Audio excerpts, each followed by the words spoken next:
पूज्य श्री राधा बाबा इस बात पर बहुत जोर देते कि आप कभी के धन के मान में आकर कि भाई दान पुण्य से काम चल जाएगा, इसमें अपने समय को बर्बाद न करें, जरूर भजन करें। भजन न करने पर श्री राधा बाबा ने बताया कि हम उनका नाम नहीं ले रहे हैं, वहीं के थे बीकानेर के ही एक बहुत बड़े धनी मानी।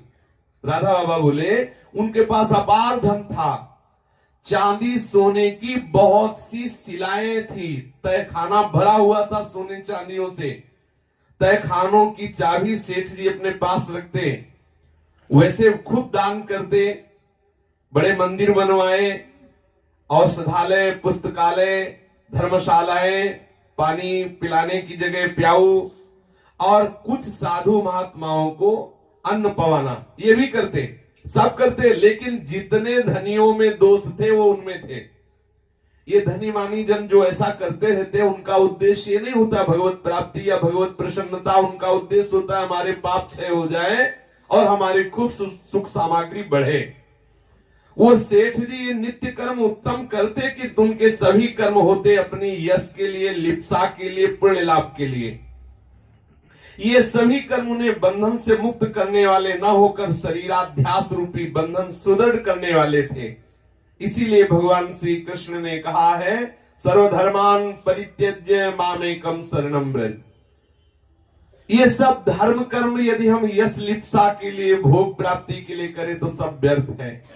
भ्रमवश इन कर्मों में फंसकर हमारा जीवन नष्ट हो जाता है, अहंकार का पोषण और होता रहता है।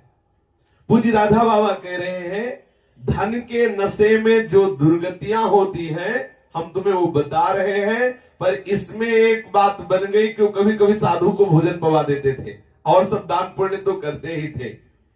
सेठ जी के पास बहुत धन था, धन संपत्ति का नशा था। हम नाम इसलिए नहीं दे रहे कि उनके परिवारजनों को दुख पहुंचेगा, क्योंकि अभी उनका परिवार होगा। किसी के पास इतना भी धन हो सकता है, पर आप निश्चित समझ लो यदि भजन नहीं किया है तो आपको धन, दान, पुण्य, धर्म ये बचा नहीं सकता।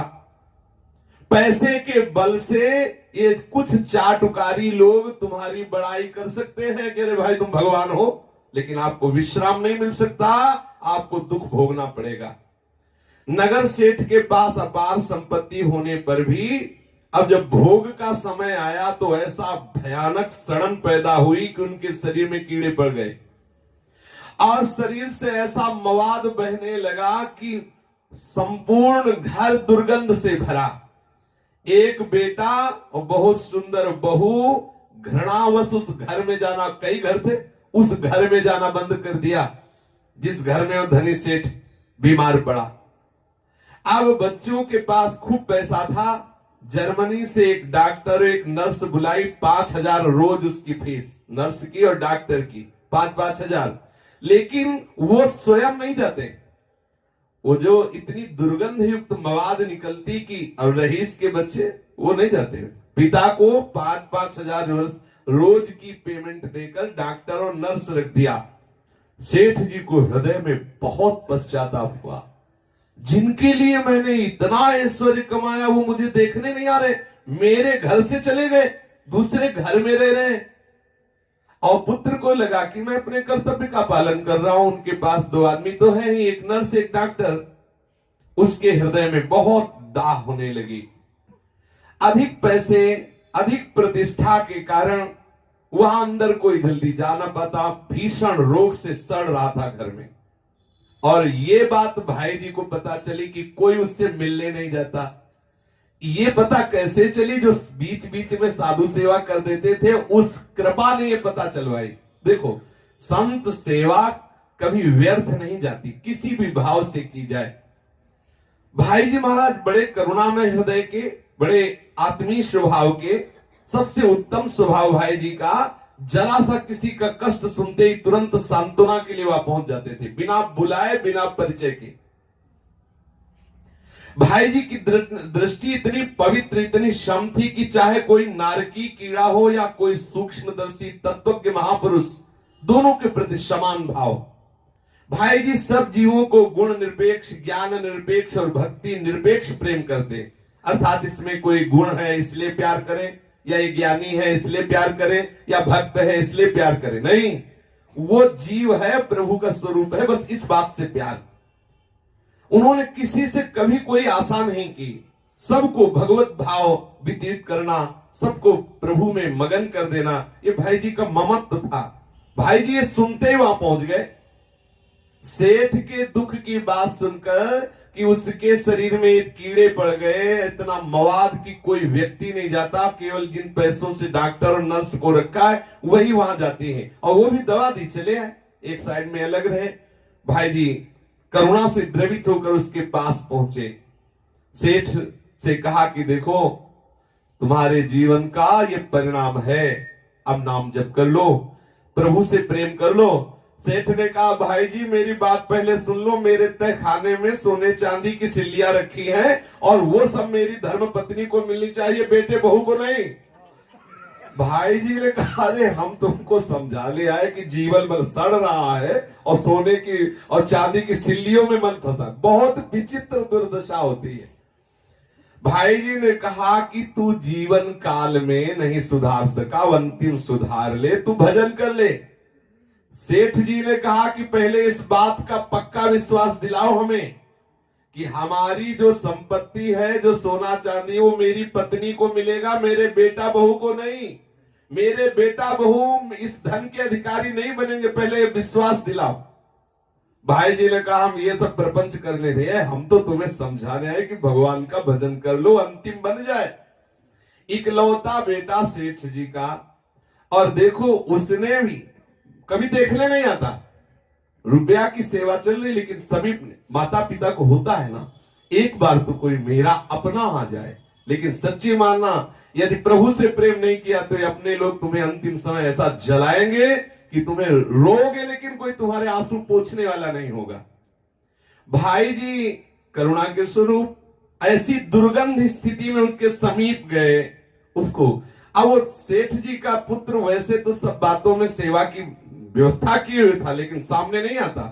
नौवधू बढ़िया और पुत्र उकाहे कोई दुर्गंध युक्त पिता के पास आवे। इस व्यवस्था का एक कारण यह भी था कि सेठ को यह भय था कि मेरे मरने के बाद कहीं मेरी पत्नी के साथ ऐसा बर्ताव ना हो, और मैंने जीवन भर धन कमाया है और ये धन जो है मेरी पत्नी की सुख सुविधा में लगे, ऐसे उसके अंदर भाव थी।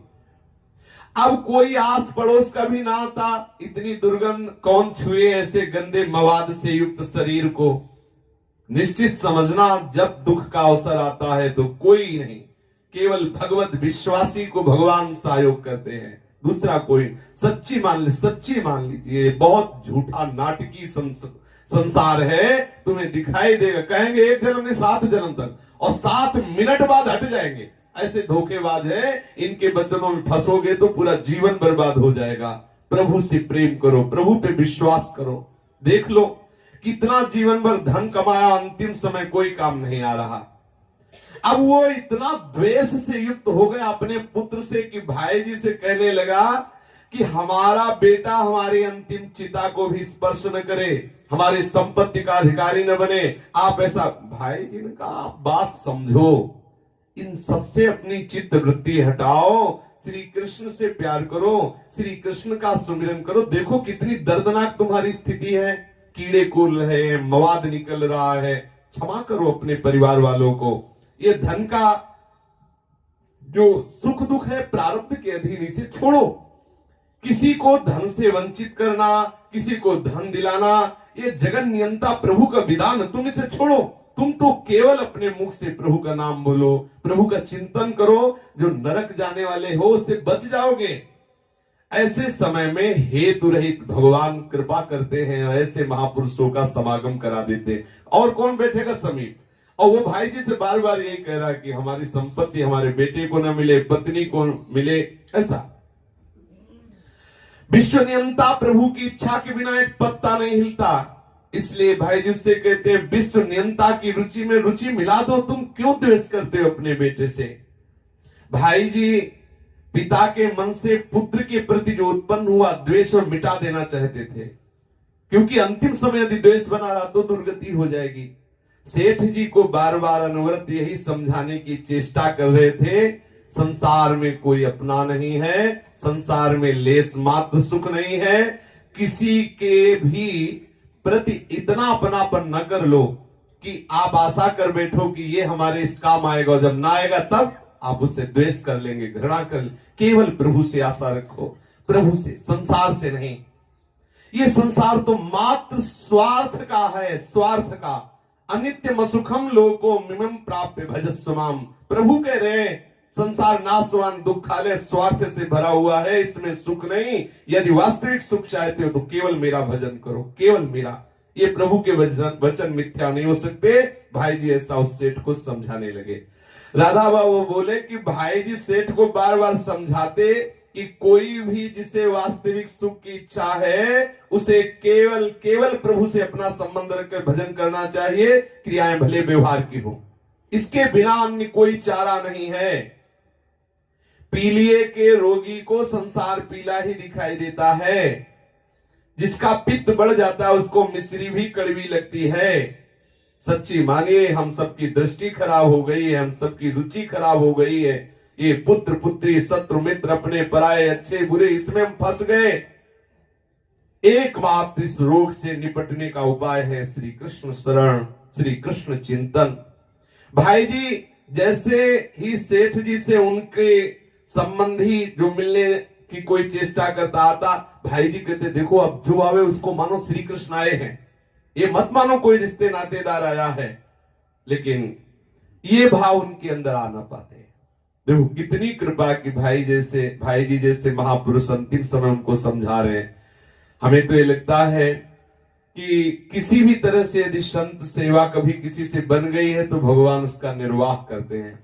देखो महाराज निग ने भजन नहीं किया लेकिन गौ सेवा बन गई, तो द्वारिका के कुएं में जाके गिरगिट बने तो भगवान का उनको साक्षात्कार हुआ। देखो इन्होंने कभी भजन नहीं किया लेकिन धन के द्वारा साधु सेवा बन गई, तो देखो अंतिम सेवा लगा दी, भगवान ने अपने महापुरुष को भेजा कि जाओ। अब बार बार वो समझा रहे जो आवे उसे श्री कृष्ण रूप देखो, इनसे मोह, ये इनका दुलार नहीं तो और क्या है। सोचो कितना दुलार है, जीव कितना निकृष्ट सोच सकता है, कितना निकृष्ट कर सकता है, प्रभु कितना दुलार करते हैं। ऐसे सुंदर मानव जीवन कहीं व्यर्थ में ना चला जाए। सेठ को समझाते भाई जी परिवार वाला कोई आवे या सगा संबंधी आवे, केवल तुम इतना ही देखना कि श्री कृष्ण ही आए हैं। वास्तव में ही हीरे को फेंक कर कंकर बटोरने के समान होगा यदि उसमें श्री कृष्ण भावना न करके रिश्तेदार की भावना करोगे, संबंधी की भावना करोगे। देखो पीछे के जन्म में कितने संबंधी रिश्तेदार हुए, सब छोड़ आए, इस जन्म में भी छोड़ना है। मृत्यु का समय आ रहा है, मृत्यु का समय सुधार लो। अगर ऐसा करोगे तो तुम भगवत साक्षात करके भगवान को प्राप्त हो जाओगे। सेठ जी को भाई जी बार बार यही समझाते, सत्संग की बातें जमती नहीं थी। सुनने के उपरांत तो भाई जी से यही कहते कि लड़का बड़ा नालायक है, लड़का बड़ा नालायक है। भाई जी मेरे मरने के बाद भी वो दाह संस्कार मेरा न करे मुझे। अरे भाई जी कहते छोड़, देखो कितनी विचित्र दशा, मरने का समय। सेठ जी की ऐसी दृढ़ संकल्प स्थिति देख के कि पुत्र के प्रति बड़ा द्वेष उत्पन्न हो गया है, बड़ी विचित्र स्थिति है। सेठ जी की मृत्यु का समय आ गया, भाई जी की कैसी दयालुता। भाई जी ने राधा बाबा को सूचना दी, तुरंत आओ। राधा बाबा को बुलाया और सेठ जी के अंतिम समय में भाई जी और राधा बाबा, एक सिरहाने एक पैताने। ये देखो संतों का दृढ़ संकल्प होता है। ऐसे महापुरुषों की कृपा से कैसे कैसे जीवों को भगवत प्राप्ति हुई। भाई जी जैसे महापुरुष जिनकी सद्भावना, वैसे भी महापुरुषों के मुख से सुना है किसी का भी अंतिम समय हो, शरीर छूटने वाला हो, यदि आप आसपास कहीं हो और आप जा सकते हो तो वहां बिना किसी परिचय के जरूर जाए और उनको नाम सुनावे, चरणामृत दे, भगवान नाम कीर्तन करे, भगवत चर्चा सुनावे। अगर उस समय शरीर छूट जाता है तो इससे बड़ा महान पुण्य और कोई नहीं, किसी एक जीव को भगवान नाम सुना के भगवत धाम भेजना। किसी का शरीर पूरा हो रहा, चाहे पशु पक्षी कोई हो, और आप राधा राधा राधा कृष्ण कृष्ण कृष्ण ऐसा बोल रहे हैं, उसी समय उसका शरीर, वो निश्चित भगवान की महिमा है। अंतिम समय जब उनकी नाड़ी छूट रही थी, सेठ जी पुत्र के प्रति रोष करके उनका सारा धन वैभव पुत्र को मिल जाने की ग्लानि से मन आक्रांत था। भाई जी देख रहे थे कि देखो अंतिम समय शरीर छूटने वाला है, ये पुत्र द्रोह से युक्त है कि पुत्र को ये सब संपत्ति अपने आप मिल जाएगी और नहीं मिलना चाहिए। भाई जी की हेतु रहित कृपा विजयी हुई। सेठ जी के अंतिम प्रयाण के समय भाई जी उनके कान में जोर से मुख लगाया, बोले राधा। अब उसके अंदर चिंतन चल रहा था, ये ओ पुत्र को सारी संपत्ति मिलेगी, दुष्ट हमारे सामने भी नहीं आया, जिस दिन से बीमार अंतिम मरने जा रहा है। भाई जी ने कहा कि जो हो, कान में उसके जोर से बोला राधा, एकदम चित्तवृत्ति खींची, राधा नाम उसके कान में जे ही गया तो भाई जी ने कहा कि आ गया सामने है? पूछा सामने है? बोले हाँ। सेठ जी ने गर्दन हिलाई और कहा हाँ प्रभु है, सामने है प्रभु। सारा चिंतन खत्म, वो जो अंदर चल रहा सारा चिंतन, और राधा बाबा भी बैठे। भाई जी बहुत जोर से बोले कि ये मुट्ठी में जो तुम बांधे हुए हो ये हमें दे दो, और वो बांधे हुए था तिजोरी की चाबी।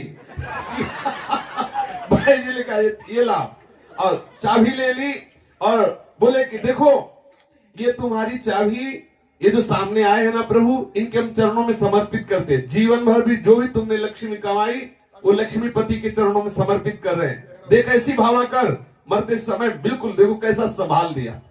जो ही चाबी ऐसे ली उसका मुख प्रसन्न हो गया और बोले देख अब तुझे चरणों की पूजा करनी। सामने ठाकुर जी दिखाई दे रहे। भाई जी ने तुरंत 2 फूल अपनी जेब से निकाले, पहले से ही तो विधान करके गए थे, और कहा ये लो, हाथ में दिया और कहा देखो सामने चरण दिखाई दे रहे? बोले हाँ दिखाई दे। बोले चढ़ा दो। उसने ऐसे चढ़ा, जे ही फूल चढ़ाए ते उसका शरीर पूरा हो गया। ऐसी भगवत प्राप्ति भाई जी ने, जिसके शरीर में कीड़े पड़ गए, दुर्गंध युक्त, जो अंतिम समय बिगाड़ रहा था, इन राधा बाबा और भाई जी की कृपा से उसे भगवत साक्षात्कार हो गया। शेष चर्चा आगे। श्री राधा वल्लभ लाल की जय जय श्यामा, जय जय श्याम।